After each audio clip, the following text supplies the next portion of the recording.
Good morning. I'm Dr. Cortez. Welcome sa aking tutorial video for today. Specifically now, we're going to talk about international trade and business. This is my sixth lesson, my sixth installment on international trade. We're going to talk today about trade barriers, protectionism, World Trade Organization, World Bank, the IMF, the GITT, trade barriers, because I know it is important for us as businessmen today, especially nowadays. We are going globals. We are crossing borders, and it is not only in the Philippines that we are confined in doing business. Kasi we're going outside, example Europe, ASEAN, the Chinese market, Middle East market. So it is important for us to know these things. So that is the background of my lesson. And by the way, if you are first time on my channel, I'm Dr. Cortez. I call myself as a business doctor, a doctor of education, doctor of business, a licensed professional teacher, a certified human resource associate, certified organizational leadership trainer, and a fellow business organization. So yung aking background. And before I continue, pwede mo mag-request to all of you to click that subscribe button. At ngayon pala papasalamat ako sa mga subscribe. Okay, so ito ating learning outcomes or objectives for today. Understand, interpret, and solve partial equilibrium and simple general equilibrium of international trade and policy. Analyze the effects of changing trade barriers on factor returns, composition of consumption, and production of welfare. Use the standard models of international trade to interpret and analyze problems and issues in international economics. Okay, so yun ang ating learning outcomes or objectives sa araw na to. And the topics to be covered are the following for our sixth installment of our lesson. What is protectionism in trade, international trade agreements, the IMF, and the World Bank. So we only have a handful of topic to be covered today. And let's move on sa ating lesson. Okay.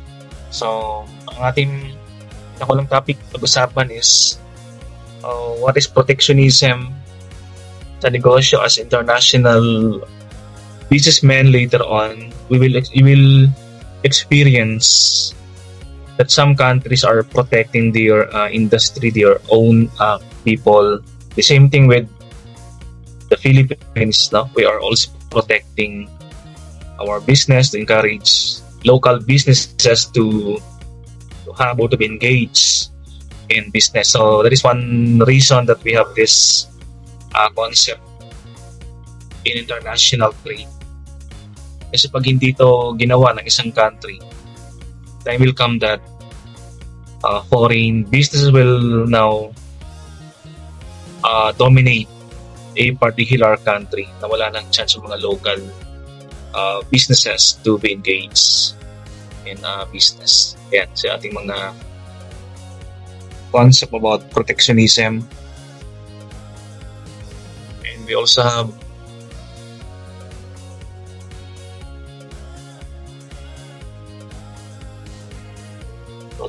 the concept of trade barriers. Trade barriers are prevent foreign products or services from freely entering a nation's territory.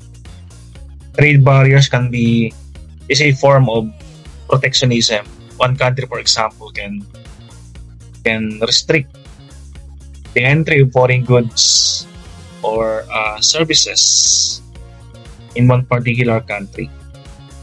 Parang hinaharangan. The word barrier means hinaharangan, di ba? Yung mga entry of foreign goods or services. For a while, I'm going to check. Alright, so trade barriers is one form of protectionism. Iharang yung pag-entry ng mga goods and services in one particular country or territory. So, some forms of itong mga to, no? If you are already global business exporting or importing goods, you will experience this trade barriers as form of protecting some industry in one particular country. Example, import quota. Import quota is one example of trade barriers. So import quota means limiting on the amount that can be imported. So this is one way of they are discouraging the import of products. The reason para yung mga buyers or purchaser will now patronize or entertain local goods. Kasi pag hindi ito ginawa, no, and we are keen on just using imported goods, so the local industry will die. Although we can't avoid importing goods from other countries because that is a result of agreement ng isang country with another country trading goods, no? Because we are examples sa ASEAN, Association of Southeast Asian Nation like Singapore, Thailand, Brunei, Malaysia. We have this agreement na we should be importing or exporting goods. So, meron usapang ganun eh, na? So we can't just limit getting import from those countries, but we should limit the import. Ito yung quota. Example, pag sinabi nating bigas, we're importing rice, for example, from Vietnam. O sabi ng local government or Department of Agriculture, ang ating import from Vietnam is only like 100 tons. Isang tonelada lang, no, yung import quota. So, ibig sabihin niya, we have the requirement on trading na pag-comply tayo. But at the same time, we have put a quota on the imported goods. So, meron pa rin mga chance yung local industry natin ng mga bigas na makapagbenta, hindi talaga totally will die yung industry. And another form of trade barriers, the voluntary export restraints. Ito yung self-imposed export restraints hoping to avoid import quota. So, ito naman yung for us to, para hindi tayo ma-barrier ng ibang country, tayo na mismo yung nag-limit sa ating export. Tapos we are planning to export mga coconut naman sa ibang country. Exporting coconut to example, Malaysia. Yung Malaysia, mayroon silang example na trade quota sa atin na example, 100 tons lang. So para hindi tayo malimit, huwag na natin ituloy, no? Ngayon dito pala sa Pilipinas, babasan natin yung ating ine-export sa kanila. Para hindi tayo kumbaga, we are restraining ourselves to export goods papunta sa kanila. So yan ang mga some form of trade barriers. Pwedeng pipigilan tayo and pwede rin tayo mismo yung pipigil sarili natin to export. Alright, so more form of trade barriers, yung tariff. Ang tariff is the taxes on imported goods. Examples of tariff are the customs duty being paid by importer, used to encourage purchasing of domestic products. So tariff is taxes na pinapataw ini-impose sa mga imported goods, like example chocolate. We're importing goods from other countries, and upon entering the country, mayroong isang tax na babayaran yung importer. Right? So, mahal.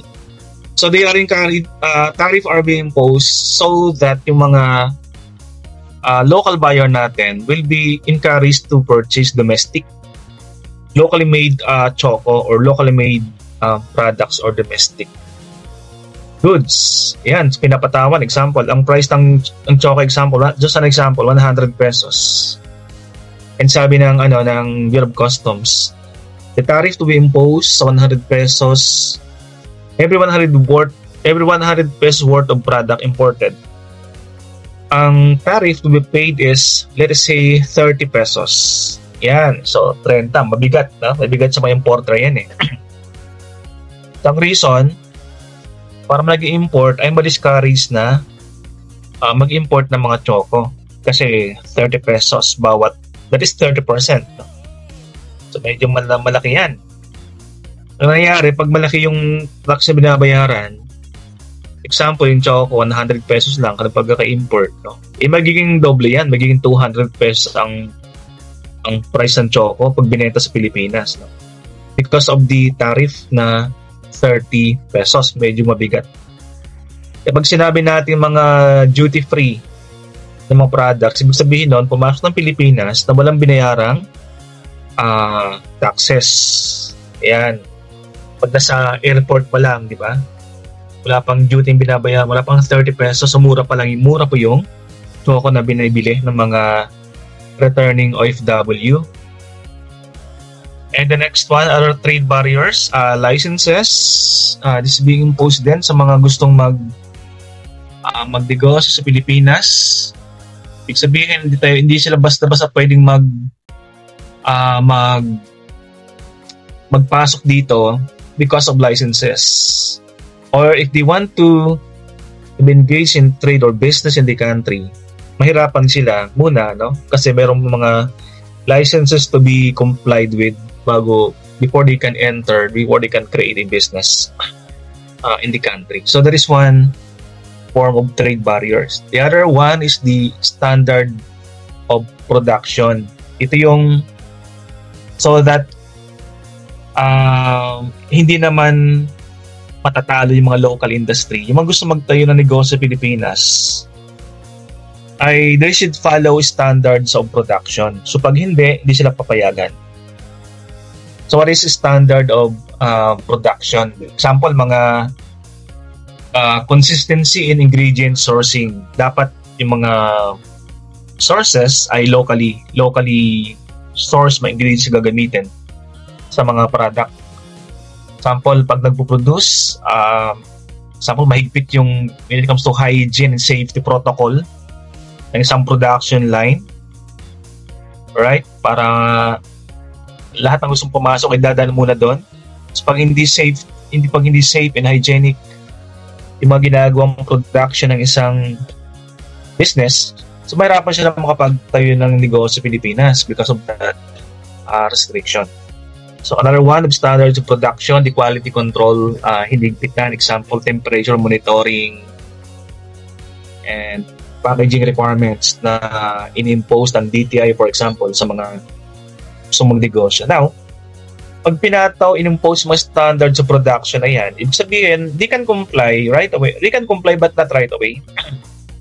Kumbaga, dalan sila sa butas ng karayom bago sila tayo ng negosyo sa Pilipinas in one form. So while they are complying yung mga standard of production na to, so mga local industry ay wala pang mga kalaban. Example, isang taon, no? Then ako sa nagko-comply mga foreign businesses sa standard of production, but for 1 year wala pang kalaban yung mga local industry. So that is one form of protecting yung mga local industry natin. Alright, so may mga viewer ba ako dyan? Salamat sa mga nanonood sa aking live, and may I share this broadcast para mas marami makakapanood, no? Pwede nga tayo ng mga iba pang manonood sa atin. Alright, so let's move on sa ating slide. Effects of trade barriers. So what are the reasons? Bakit? So meron, of course, we have the purpose of imposing trade barriers sa mga imported goods or other countries who want to enter the country. So meron namang dyan, magandang benefit. So ano yung epekto ng trade barriers? Increase prices for foreign goods. So bakit nag-increase? Pag pinatungan mo kasi ng tariff or taxes sa mga nagpapasukan dito, so siyempre yung mga importer, ipapatong yan dun sa presyo kung kanilang import. So magtanong ka, ba't ang mahal ng inyong product imported? Kasi ang sagot ng importer kasi ang laki ng binayaran naming taxes, halos doble na. Halos 50% yung binayaran nilang tax. So ipapatong nila sa selling price ng product na kanilang binili. Pag nahirapan silang pumasok sa Pilipinas because of lots of licenses, mga fees na babayaran, o siyempre yung presyo niyan mamahal kasi nahirapan sila ipapatong nila doon. So foreign goods will definitely increase pag mahigpit or may trade barriers. Ang hirap pumasok sa Pilipinas right? Kaya yung presyo mahal, hirapan kang magdala dito siyempre, di ba? Pag madali na sanang pumasok, walang barriers, so yung presyo mura lang. Effect of trade barriers, secondly, trade wars between countries. When countries institute restrictions on each other, sabi ng Japan, for example, ang Japanese kung pumapasok sa Pilipinas, masyadong mahal. Hinihigpitan when it comes to tariff, duties, taxes. Mga Japanese businessmen will find it difficult to enter the country. Then sabi ng mga Japanese, sige, pag kami naman pag kami naman yung pinasok nyo, pag mga Pilipino naman yung pasok ng Japan para magnegosyo, so hihirapan din namin, papahirapan din namin sila. And because of those restriction, parang tabla-tabla, or what do you call this one? Tabla-tabla, patas lang, tweets. And another effect, trade wars usually leads to poor trade for both countries. Pag sila yung poor trade, yung palitan, the export between two countries, bababa or magkakatampuhan Sabi ng isang country, pero restrict nyo nga aming mga goods entering the Philippines barrier, may trade barrier pa na. So, sige, hindi na lang kami magdadala ng product sa inyo.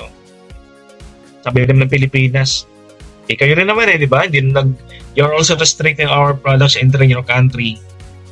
Pag gano'n, hindi na lang kami magdadala ng product sa inyo, di ba? So, hanggang dumating yung time na pakunti yung import and export between the two countries, din ultimately talagang zero or wala na talagang ginagawang import-export.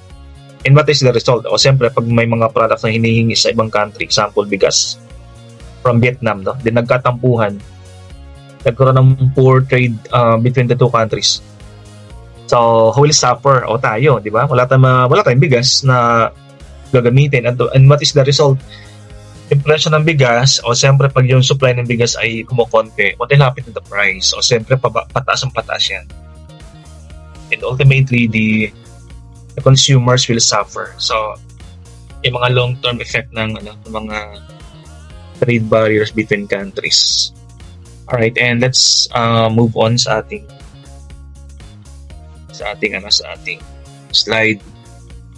Yung trade barriers is a form of protectionism. So, from the word protecting, protect. One country is protecting its country from foreign goods entering the country. Setting government policies that restrict international trade to help domestic industry. So may reason ang protectionism. The obvious reason is pag in-expel yung mga or pag binar or restrict yung mga export, so who will benefit? The local industry. The domestic industry will benefit. Right? Kasi wala na mga foreign goods na pangkukunan. Pero sinabi ko kanina, hindi naman palaging maganda yung for local lang, di ba? may effect din yung hindi na nag-i-import eh.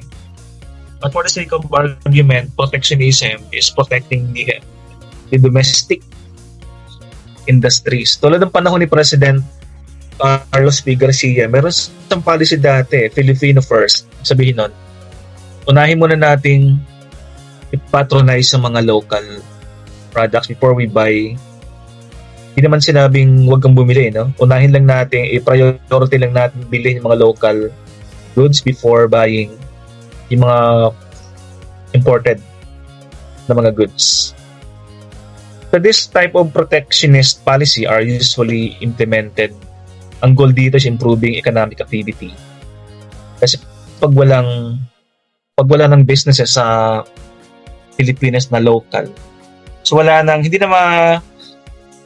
na vibrant yung yung local industry natin. So what will happen, hindi mag-i-improve yung economic activity. Parang walang exchange between the buyer and the seller. Pag puro imported yung ating binibili. And one reason as well of protectionism, it can also be implemented for safety or quality concern. Without degrading mga Chinese products, no, entering the country. Kasi we know naman, di ba, that although it is a myth na pag sinabing Chinese products are inferior, madaling masira. Diba? Ang dami mo pasok na produkto. Punta kang Divisoria, dahil products doon na naman, ay hindi naman siguro masyadong quality. Example, yung mga ginagamit natin, mga pailaw or Christmas lights. Divisoria, ang dami yan. Na hindi naman talaga dumaan sa quality controls. Pag binili mo siya, baka delikado. So, protectionism is protecting also the consumer from buying or purchasing yung mga defective products or low quality. Kasi pag pumasok yan tapos bumili sa kanila, ang dami nagpapasukang products ditong inferior or hindi masyadong matibay or durable. Ginamit natin, di ba? Mga smuggled goods, ayan, no? Smuggled goods hindi dumaan sa proper authority when it comes to safety and quality control, tapos ginamit natin. Tapos yan nag-suffer example ng health risk or injury na ginamit natin. So, pero pag dumaan siya sa example sa custom, so properly documented. Talagang may quality control na ginawa. Moving ang arguments naman for protectionism, ano yung mga reason ba't yung iba ay ayaw. So we have laid down sa mga previous slides yung benefit ng protectionism. Ito naman yung mga argument for protectionism or mga reason din, no? Bakit yung iba ay gusto. Although may mga disadvantages din naman yung protectionism, pero inuuna natin yung mga, because we are talking about international trade, we are talking about business. Sa argument, isa pang mga benefit or argument for protectionism, it is protecting jobs. Okay? Kasi pag yung mga local industry that are employing like thousands of workers, Filipino workers, tapos nagpasukan yung imported goods, so what will happen to the company? What will happen to the industry? Magsasarado yan eh. Ang result niyan, hindi lang naman dun sa company na magiging bankrupt, but for the employees na working for the company. Buti nga ngayon ang ating unemployment rate for the month of June, 3% lang. Ibig sabihin, 3 lang walang trabaho sa bawat 100. Pag may mga companies nagsarado because of foreign products, foreign goods entering the country that are preferred by the consumer, isang factory for example, employing 1,000 factory workers, they will shut down. So right away, 1,000 walang trabaho no? And as well, protecting infant industry. Ito mga industry na mga bago pa lang, sumisibol pa lang, di ba, na wala pa silang masyadong power to compete with bigger foreign companies or foreign counterpart. Doon pa lang na sila mamamatay na, parang hindi pa nga lumalago 'di ba? Pinatay mo yung industry, yung product na yan. So palaguin mo muna, 'di ba? Kasi walang kalaban-laban mga yun And the third argument for protectionism is protecting national security. Ito magandang example locally. Kanina pinapanood ko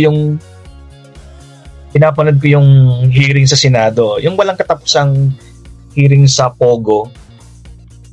Diba? Sabi ng isang senador, those Pogos entering the country are not only for jobs, no? Malay mo, mga spy. Diba? They are now spying on the country, mga Chinese people spying on the country. Parang who knows, no? Front lang pala yung mga Pogo na yan. Pinagpasukan sa country, ang daming Chinese na din sa Pilipinas, no? Then, mga spy pala, then gigising na lang daw tayo. Sabi ng isang senador ay na-take over na tayo ng China. So, protecting national security. Yung Pogo, ba't nakapasok, di ba? Parang hindi na protektahan yung natin yung ating local industry.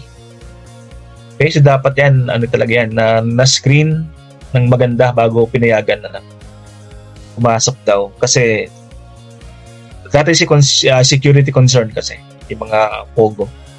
O yung mga other products, other companies entering the country. Okay, so andyan pa ba kayo? Meron pa akong nanonood dyan sa aking live at sa aking recording. So, don't forget to click the subscribe button and to share yung aking video recording para dagdag kaalaman sa may iba pang mga students or startup businessmen. Okay, I will be moving on sa next slide. International trade agreements naman. Present trends are encouraging free trade. Yung kanina, protectionism. Ito naman, medyo relax natin yung protectionism. Let's go on free trade agreements. So bakit some sectors, some countries are encouraging naman yung free trade? Not protectionism. What are the reasons? Ito yung uso ngayon sinasabi ko sa sample natin, ASEAN, Association of Southeast Asian Nation. May mga countries na we are trading with, Malaysia, Brunei, Indonesia, Thailand, Singapore. So meron tayong free trade with them. So ano yung reason? Pag meron tayong free trade agreement, it raises living standard. Why? Kasi bumibili mga products from other countries. Example, Japan, no? Marami siyang products na ginagamit doon sa kanila. And more convenient paggamit ng product na more convenient. It gives them more convenience in life of products sa Japan. Tayo wala. Kapag mayroong free trade daw, yung mga products sa Japan, example, ang mga high-tech product are now free to enter the country. We can now also experience yung mga modern products, gadgets, or technology na ginagamit nila. So it raises the standard of living natin. More convenient, more comfortable na standard of living. Pag may free trade, if we are now allowing other countries to enter at to do trade sa atin, kung welcome lahat, free world peace ang result. Pag wala naman, example, hindi mo pinayagan yung ibang countries na magnegosyo sa Pilipinas, o hindi magtatampo yan, di rin tayo papayagan. So, parang wala masyadong doon. World peace, di ba? Thirdly, promotes competition. Ang hindi maganda pag wala mga foreign products dito, pag puro local products natin dito, unang-una wala tayong benchmarking di ba? Hindi natin alam kung magaling ba tayo mag-produce, mag-manufacture ng product kasi wala tayong comparison. Pero pag may mga countries na nagnegosyo dito and we saw na mas advanced, mas superior kanilang product, anong gagawin natin? Diba, sasabayin natin sila o gagayahin natin sila hanggang you don't know it anymore, but time will come na ikaw pala kasing galing na nila because of competition. Pag wala sila, we're complacent na magaling tayo, di ba? Kasi wala tayong comparison, wala tayong benchmarking.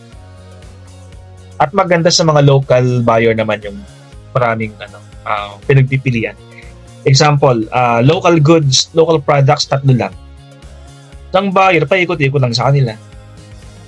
Walang masyadong pagpipilian yung buyer natin. Now, pag may tatlong foreign countries na pumasok, so naging 6 yung magkakalaban. Alright? So yung mga buyers natin or consumers, 6 na yung kanilang pagpipilian. And who will benefit? Siyempre, mga buyers natin. When it comes to beneficial sa prices, sa quality. And the fourth reason that may free trade, international free trade agreements will result to cooperation of 2 or more countries. Hindi lang trade to, no?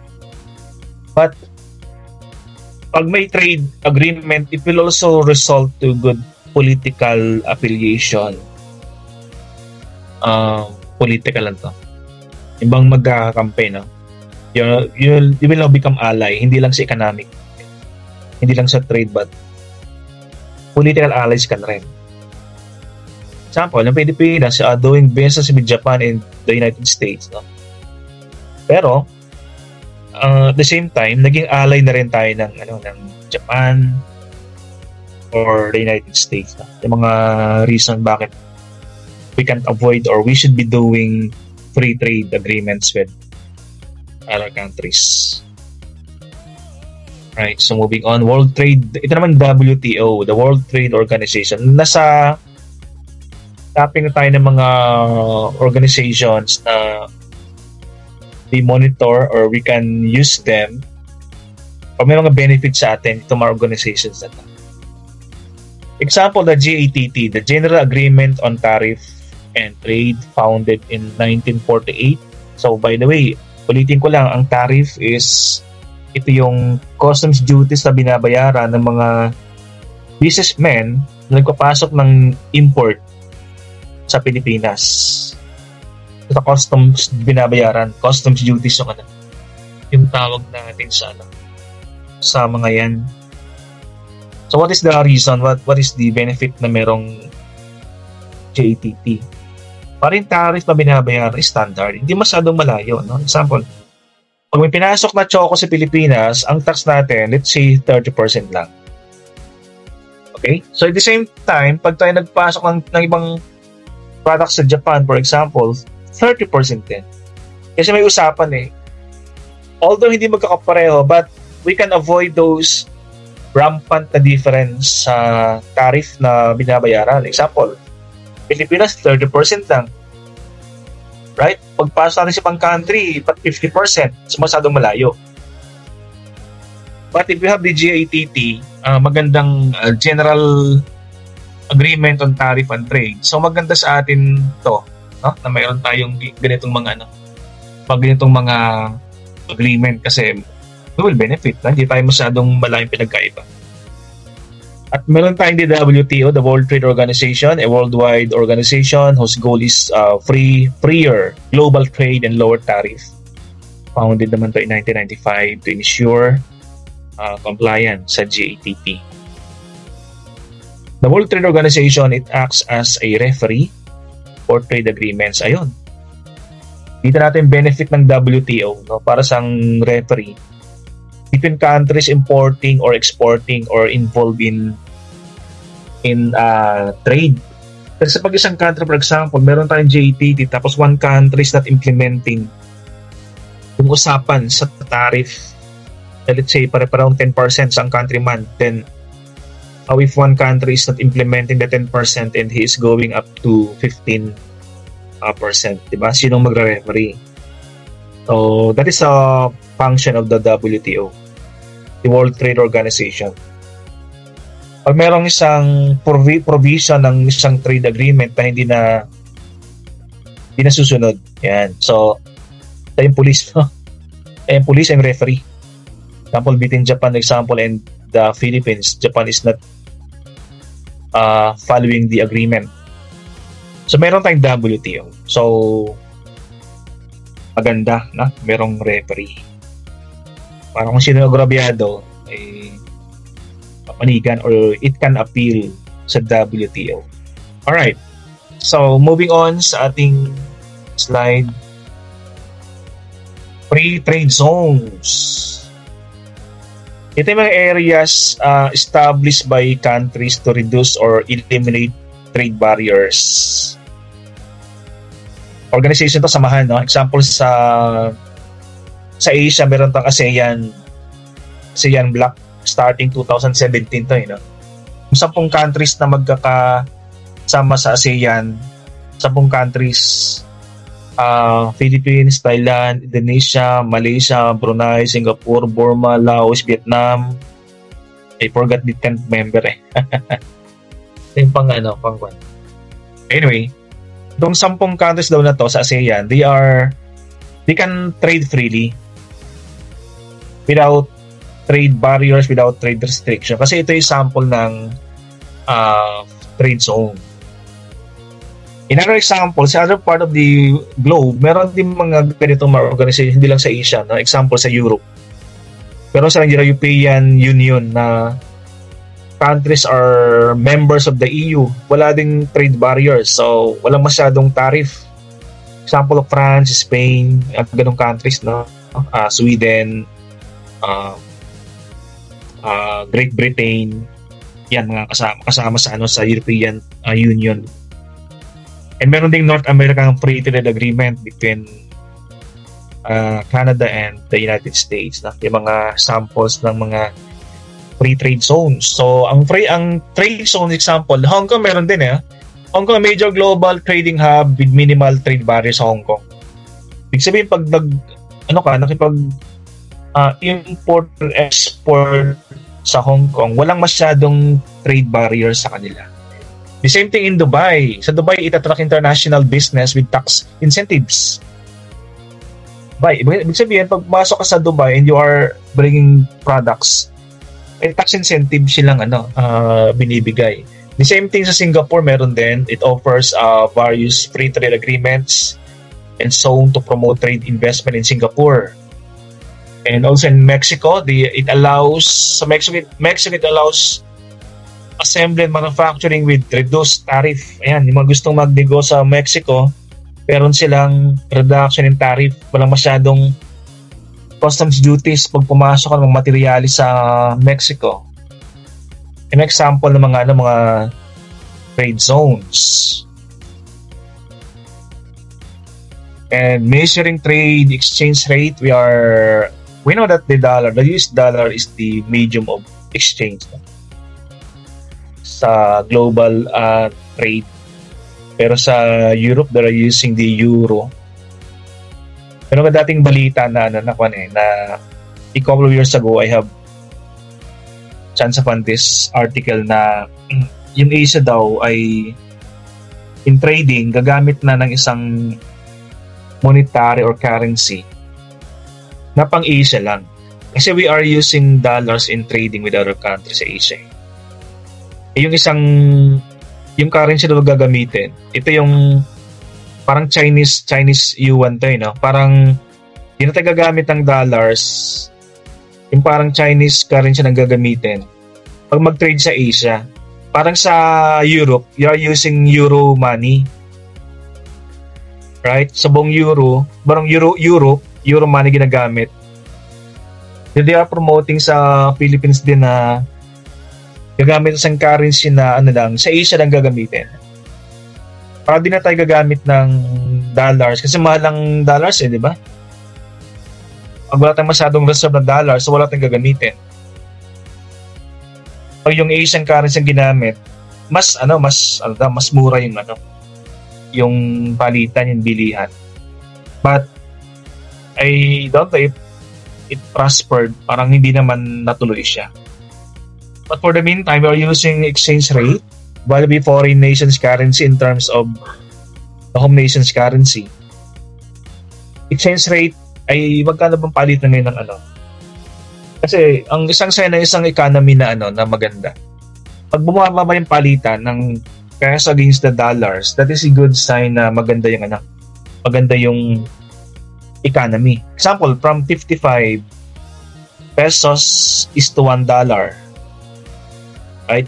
Tapos bigla siyang naging 56 pesos into $1. Naging 57 pesos into $1. Ibig sabihin yan, pumapangit yung economy ng isang country pag ganun.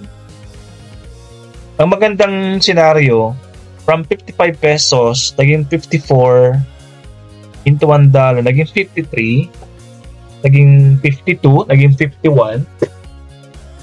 Yan ang magandang sign ng economy. Economic growth pag gano'n, no? Yung price ng isang mga dollars natin, pansinin nyo, nagpa-fluctuate siya bawat araw eh. Example, 55. Naging 55.5, 55.70, 55.10. Nagpa-fluctuate depending on the demand and supply ng currency na yan. Sabihin, pag marami tayong supply ng dollars, yung exchange rate pataas eh.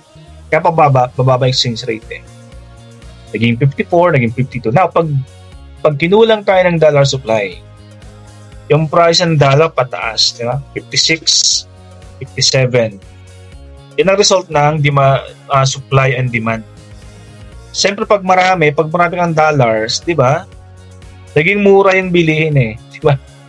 Pero pag kulang supply, naging mahal. So that is basically how does the dollar exchange rate function sa Pilipinas. Kaya we are living with the US dollar. Kaya ibang country, no, they are promoting na mayroong isang currency na gagamitin na pang Asia lang.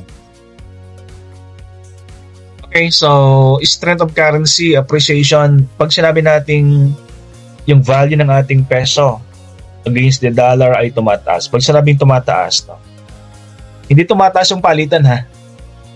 Although maganda sa mga may kamag-anak abroad na nagtatrabaho like OFW, no, pag yung palitan ng dollar ay tumataas, naging 55, 56, 57, 58. Maganda sa kanila yun eh. May mga kamag-anak abroad. Pero sa economy, pag ganun senaryo, pangit yun. Ang maganda yun, nag-appreciate yung value ng peso natin. Pag sa nag-appreciate, naging 54, naging 53, naging 52, naging 51. Para lumalakas, ibig sabihin, lumalakas yung ating value ng ating currency against the dollars. Pag sinabi na gano'n, pag sinabi na nag-appreciates. Pag nag-depreciate naman, ito yung pagbaba ng value ng peso against the dollar. Pag sinabi pagbaba, from 55, naging 56, naging 57, naging 58. No? So, yan hindi maganda. Pag bumaba o nag-depreciate. Okay, pag nag-depreciate yung currency, pag bumaba yung ating value, products become cheaper. Pag nag-appreciate naman, products are more expensive. Okay, so let's move on sa ating next slide. Balance of trade naman tayo. So pag sinabi natin trade surplus, we know that pag sinabing import, yung product papasok ng Pilipinas. Pag sinabing export, yung product ay palabas ng Pilipinas. Ayan, ha? So pag sinabi nating trade surplus, mas marami, itong maganda no? Itong magandang senaryo trade surplus. Kasi ibig sabihin yan, mas marami itong ini-export kaysa ini-import. Pag sinabi kasing export, tayo nagbebenta. Tayo may income. Pag sinabing import, tayong bumibili. Tayong may gastos. O, ano maganda dyan, di ba? Di ba maganda yung tayo ang nagbebenta, yung tayong may income. Yung pera papasok. That is import.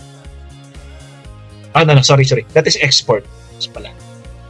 So pag sabing export is greater, mas malaki ang export, mas maraming product ang palabas kaysa product na papasok. Yan ang magandang senaryo. That is trade surplus.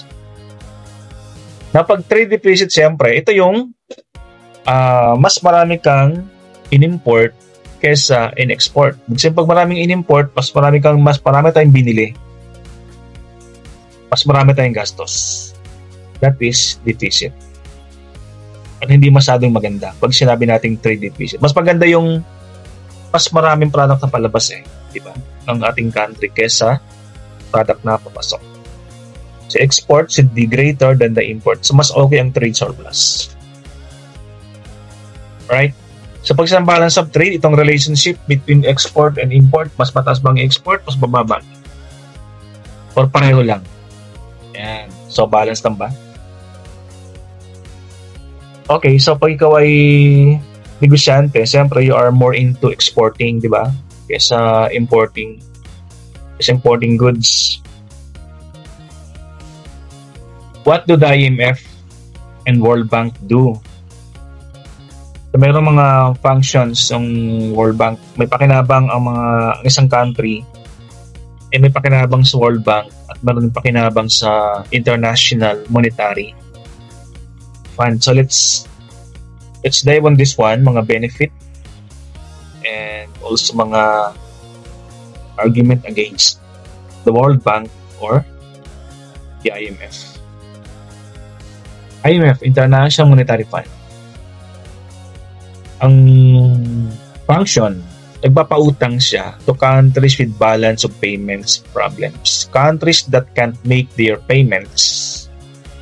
Di ba mga countries, nangungutang sa World Bank ang mga countries natin. Example, Pilipinas. Pag wala tayong pag kinulang tayo sa budget example for 2025, kailangan natin ng 1 trillion pesos. Kulang tayo. 1 trillion nag-hearing, nag-deliberation, so lahat ng agency ng government nag-submit ng mga budget nila, then ang kinalabasan super tipid na, no? Super tipid. 1 trillion pa rin. Sabi ng government, wala tayong kulang fund natin para budgetan yung 1 trillion. Okay? Kasi ang isang country, kumikita sa revenue, di ba? Bureau of Internal Revenue, kumikita sa export, kumikita sa mga grants or bigay, donation ng ibang countries. So, pag kulang pa rin yan, mangungutang tayo, maglo-loan tayo sa World Bank. Now, pag hindi makakabayad ng isang country sa utang niya sa World Bank, example, Pilipinas, no, marami tayong utang sa World Bank eh. If I'm not mistaken, billions of dollars, I guess, no, ang ating utang siguro saan. I lost my count kasi ang huling bilang ko dyan, high school pa yata ako, no? $25 billion yata. Kapag hindi makabayad ng isang country sa World Bank, for example, yan ang function ng IMF. It lends to countries with balance of payment problems. Pag sa balance of payment, mga countries na hindi makapagbayad sa kanilang mga pagkakautang. So IMF, it pushes for economic reforms such as allowing free trade or reduce wasteful spending. So isa pa sa mga advocacy ng IMF is promoting or encouraging country to reduce wasteful spending, and it also encourage countries to do free trade. Yan ang mga function sa atin, no? Ang International Monetary Fund. And furthermore, it reports on policies in member states. These are short-term emergency loans when a country is about to go bankrupt. Parang takbuhan pala natin ang IMF, no? Pag wala talagang kapera-pera ang isang country, we go to IMF. Now, sinong madalas mangutang sa IMF? Hindi naman yung malalaking country, no? Example, hindi naman siguro United States ay mangutang sa country, sa IMF pala. So normally, may itong mga countries na LDC. Pag sinabing LDC, itong mga countries na least developed countries. Least developed countries. Mga countries na mahihirap. Ang usually nangungutang sa IMF, like the Philippines, yan. Mga African countries. Kasi karamihan countries na mahirap ay nasa Africa, so they will go to IMF para mangutang. But recently, may mga countries din na mayaman pero nangungutang din sila sa IMF. For example, recently, the Greece and Spain have consulted IMF or umutang sa IMF. But most of the time, Mga least developed countries, mga mahirap na countries na nangungutang sa IMF. Okay, so continuation. Can you recall anong meaning ng IMF? International Monetary Fund. Ito naman yung World Bank function. It aims to help development by advising and lending. So, ang World Bank pala, hindi lang siya nagpapa-utang sa mga countries, but it is also advising them. Kung dapat gawin, example, paano ma-reduce yung pangungutang. Such as reducing wasteful spending, advising them, or advising one country on how to improve its financial situation for spending, or focusing on a particular area of production. So, ang World Bank pala, it is not only lending money, pero tinuturuan din ang isang country paano magkaroon, paano gastusin ng maayos, or paano improve ang kanyang financial situation. So, hindi pala siya yung mukhang pera, no, na pautang ng pautang. Tumutulong din pala siya, no? How to improve production, for example, isang country. And countries encouraged to lift import and export barriers, cut subsidies, and remove price controls. And also encouraging free trade. So more on the function of World Bank. And these are longer term loans used to put in place infra or other big projects na pinapautang ng World Bank. Example, gagamitin mga long term Pag sabing long term, payable 5 years, payable for 10 years. Example, isang countries getting loan from World Bank na gagamitin sa infra, like building of roads, highways, buildings, school project, or other infra na payable sa loob ng 5 taon, for example. So 5 taon kasi nga, pag isang country nag-build ng infrastructure, magagamit yan sa flow of commerce, flow of trade. So may benefit din kasi ang isang magandang infra ng isang country. Pag may dinadaan ng magandang network of highways, yung flow ng mga trade, mabilis. Yung transaction, yung bentahan, mabilis din. Yung kitaan, yung revenue, mabilis din. So, hindi sa overnight. Let's say, 5 years bago magbunga yan Yang sa World Bank, kaya nga long term siya. Payable in 5 years. Kasi yung time na makikita yung benefit ng mga ginamit mga infrastructure sa country. Okay, that is the World Bank. So, what about the World Trade Organization? Banggit ko na kanina, no? Ang WTO is para sang referee between countries that are not implementing properly yung mga pagkasunduan. Mga word natin kanina, World Trade, WTO is a referee between countries. So the WTO deals with the rules of trade between countries. Siya nagpapa-implement. Sabi ko kanina, pulis no? Siya nag-implement ng mga pagkasunduan, agreement. Example, yung GATT, the General Agreement on Tariff and Trade between countries. Pag may countries na hindi sumunod dun sa agreement na yon, so sino magpapatupad? That is the WTO. That is one function niya. It developed from the General Agreement. What the reason why they established WTO is that may mga countries kasi na hindi sumusunod sa GATT. So ito yung precursor ng WTO, the GATT. Kasi may mga agreement dito sa GATT na hindi pinapatupad or hindi pala pino-comply with ng mga countries na members. Yan. So may pulis bigla, no? The WTO agreements set the ground rules for international commerce designed to ensure free trade and to prevent unfair trade advantages. Pag sinabing unfair trade advantages, may mga countries na dito advantage of yung mga mahihinang mga ibang countries na example, mas nag-export sila sa country na to, hindi naman nag-import. So parang one way, di ba? That is unfair trade advantage eh.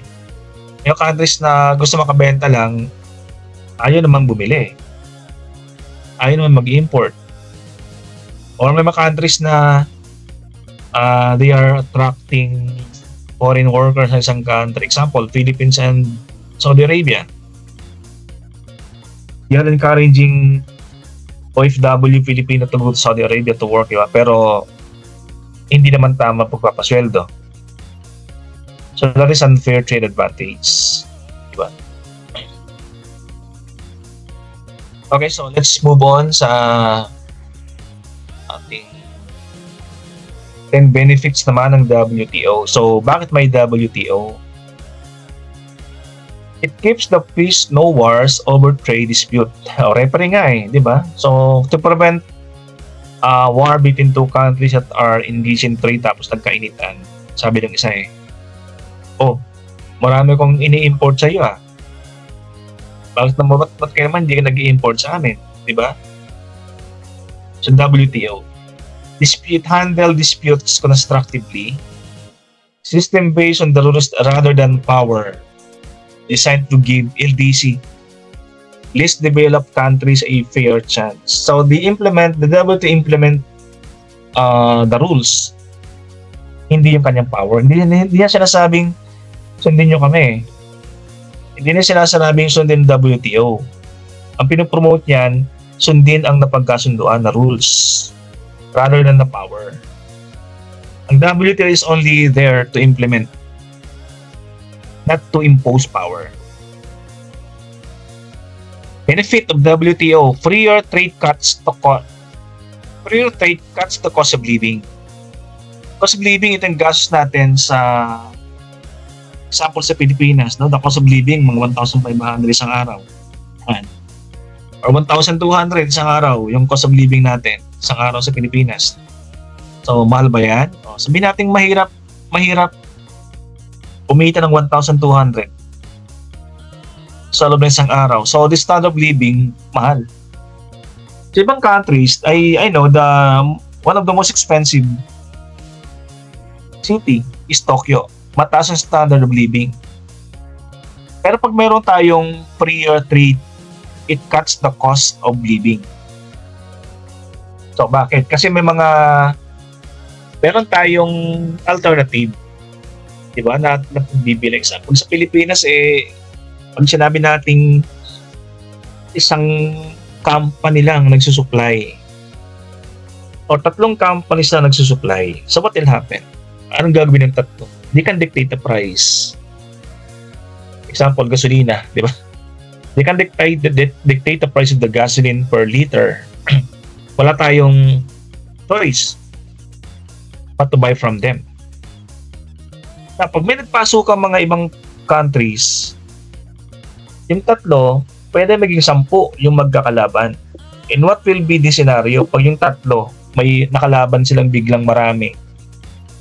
The tendency is for the 3 local companies to lower their prices. Otherwise, lilipat yung mga consumer dun sa 7 na nagpasukan. And whole benefit. Mura nang bilihin natin ng mga paninda kasi they lower their prices.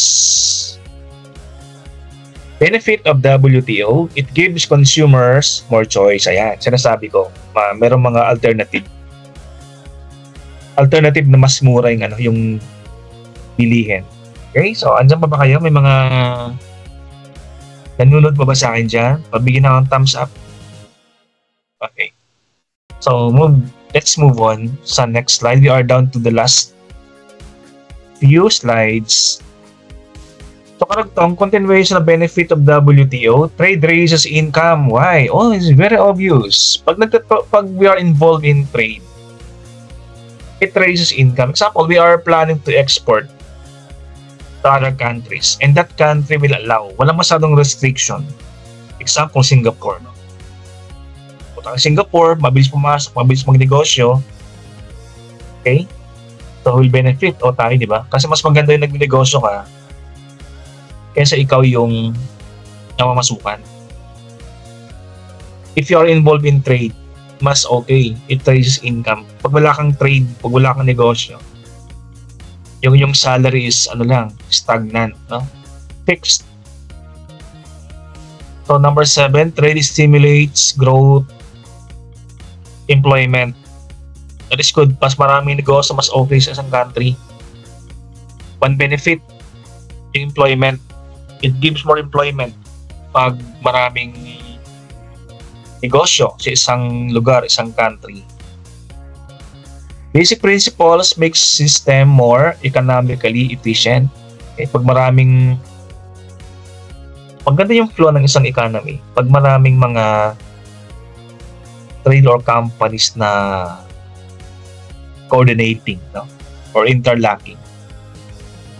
Example, no? Nagnegosyo sa Pilipinas, walang magandang transportation. So pag maglilipat ka ng produkto from point A to point B, mahirapan ka kasi walang efficient na mode of transportation. Okay? Now, pag may isang transportation company na biglang papasok, tapos madaling pumasok kasi free trade. So mabilis mag-create ng isang negosyo na transport pag may free trade. Pag pumasok yan, meron ka ng mode of transportation na gagamitin ng mga negosyante. So, parang business to business. No? It shields government from narrow interest. Pag sinabing narrow interest, kunti lang yung mga taong nagkaka-interest. Kumbaga, narrow interest means we are promoting the interest of only a few people. Pangit yan, di ba? Pag kunti lang tao yung may interest, ang parang kunting tao lang nakikinabang. Hindi sa maganda. Kasi ang pinopromote natin, the interest ng nakararami. The interest of the majority. Ito yung ating pinopromote. Number 10, it encourages good government. So, why? Kasi, pag may mga trade na nagpapasukan, ang isang government will also be forced to implement rules or changes like sa country natin, the DTI na. Pag may mga trade na ginagawa. So we don't have a choice but to comply din ng mga rules na ginagawa ng ibang country.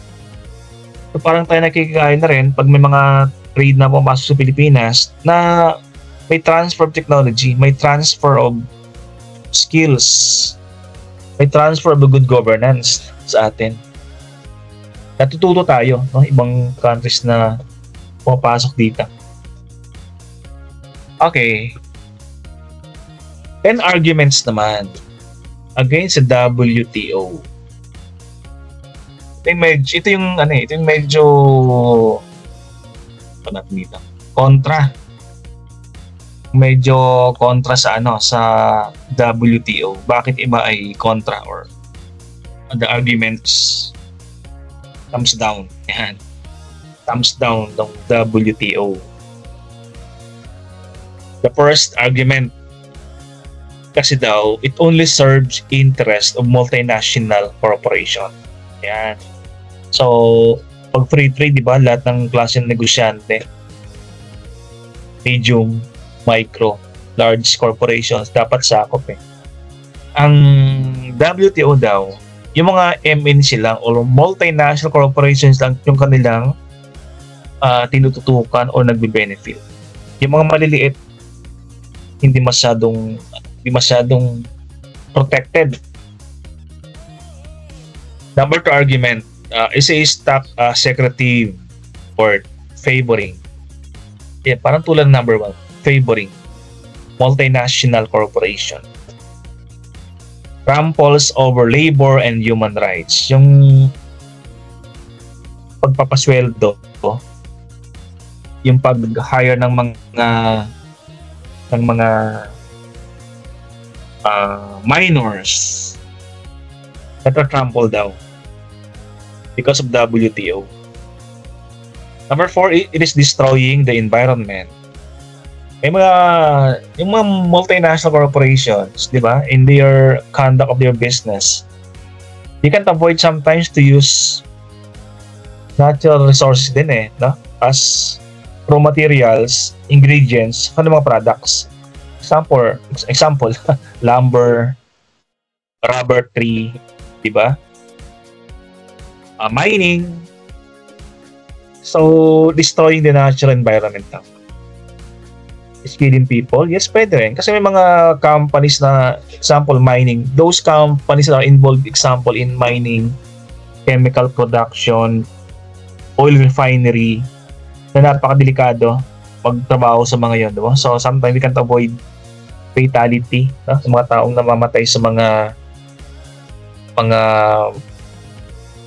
production or factory ng mga multinational companies. Okay, argument pa why ang WTO daw ay hindi masyadong maganda. The US adoption of WTO was undemocratic. Bakit kaya? Because WTO can enact rules which conflict with existing US laws, and the WTO law stands, the US law must be removed. So parang may conflict daw. Parang may mga batas na impose, kaya lang pag yung mga WTO, yung mga rules sila na in conflict, so parang na-override yung mga existing law. Yeah. Example sa Pilipinas, may law tayo ba against natural resources. Yun yung WTO, meron siyang law din na related dyan. So, parang na-override. Parang natatabunan yung ibang mga law natin. Number 7, it undermines local development and penalizes poor countries. Okay, so pag mayaman kang naka-violate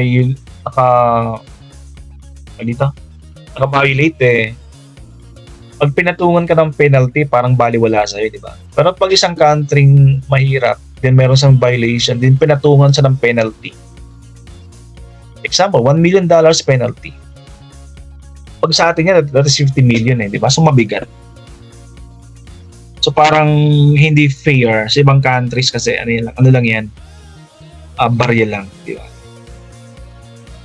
Number 8, argument, it is increasing inequality.